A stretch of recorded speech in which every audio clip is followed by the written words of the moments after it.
So Oscar, I'm not going to be too long, but I think I'm going to just kind of kick it off by, just out of interest, how many of you here have VC money behind them as startups or, at some point? Okay, and how many of you are VCs here? Okay, so around an even number. So some of the questions that I want to, hopefully you guys are going to ask me is interpretation of a statement. Let me give you an example here. The VC tells you we are operationally very engaged. I'd love to know what that means in your mind.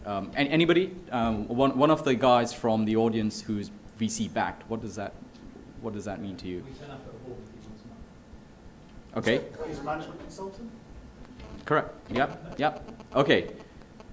From the management standpoint of view, that means he turns up, he'll give me great advice. From the VC standpoint of view, that means I'm going to look at every fucking recruit that you make because I don't trust you.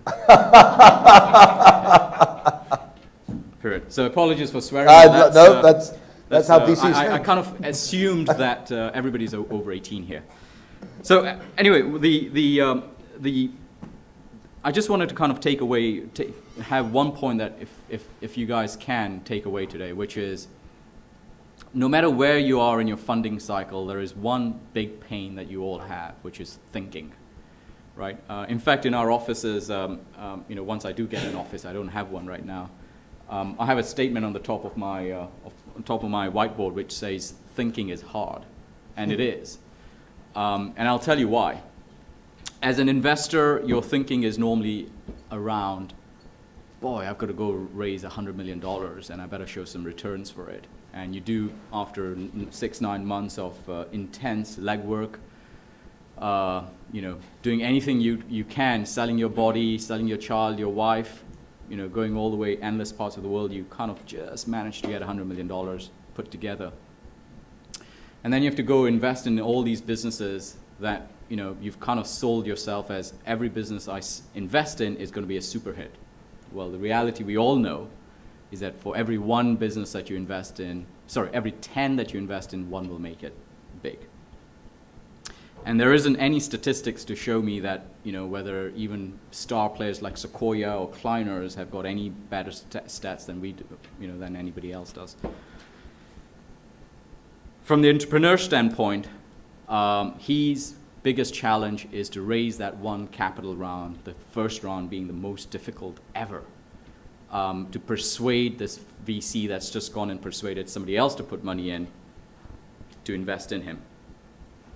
From an entrepreneur, he's having to think about how do I go about making this first pitch that I go raise money such that that investor puts money into me. His pain point doesn't stop there. It goes, he grows, he puts a plan to the investor saying, hey, I'm going to grow from 0 users to 10 million users, and I'm going to do it in $1 million.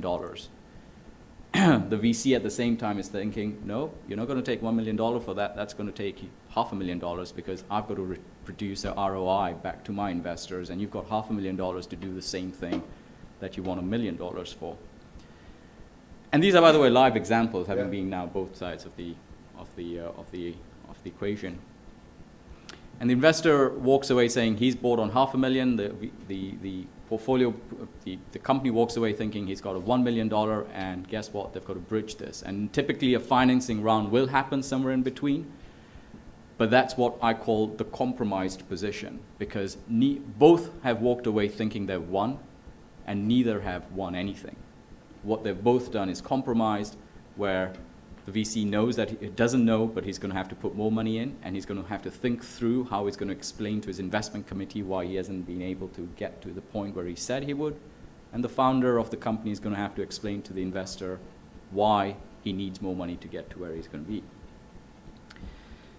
So thinking never stops, because what does and let's now just leave the investors alone, because I've left that ground, so who cares about them? And thank God we don't need any more VC money, so I can be rude to all the VCs now. Never. If you look at it from the company's standpoint, it moves from having raised the first capital round to move to a point where every year they have to get to the budget point, where he puts a budget saying, I need to raise my revenue streams from $1 million to $10 million, and the VC nods very well. Yes, excellent. But what the VC hasn't nodded excellent to is that's going to require $2 million of funding. Whether it's internal funding or external funding, it doesn't matter. It's going to require that funding. And that's where the tension starts, because that's when what I call the operational VC is not the kind of person that you're looking for. What you're really looking for as a first-time institutional investor round is an investor that thinks like you. That's the key difference. So when an institutional investor comes to you and says, we're operational, ask him to define, what does he mean by I'm operational? Does it mean that I'm going to recruit and plan and control every budget aspect? In which case, he may as well run the business.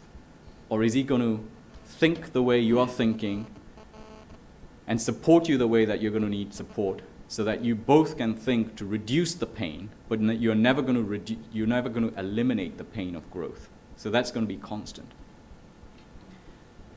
Now, fast forward, successful business, ready to IPO.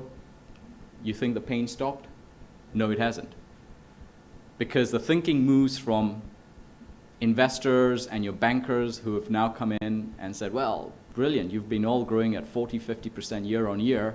Make sure you don't have that growth rate reduce anymore so that we can IPO you wonderfully. Because that's how we're going to take you public, and that's how we're going to raise $200-300 million. But guess what? There's only a finite market. You cannot continue a growth curve indefinitely without investing more capital. And that investment of capital now turns from just buying market share to ensuring that for every dollar that you spend, you get the best return out for your investors. Because as soon as you go public, the headache is no longer the board by itself, but it's your earnings per share growth and other stuff that follows with it, because that's what the analysts want to do. So I'm going to stop there, because I hope that, in the panel and some of the questions that come about, these are the areas that I would suggest when you think about money, don't think about money, but think about like-minded investors. Those like-minded investors do not stop just at the first angel round, but the first institutional round that you may put together as a private equity round, through to a private equity round in terms of growth stage capital, through to your IPO investors. When going IPO, some of you may be going IPO, there is a heap of investors out there, but how many of those investors have actually supported businesses through a life cycle of technology?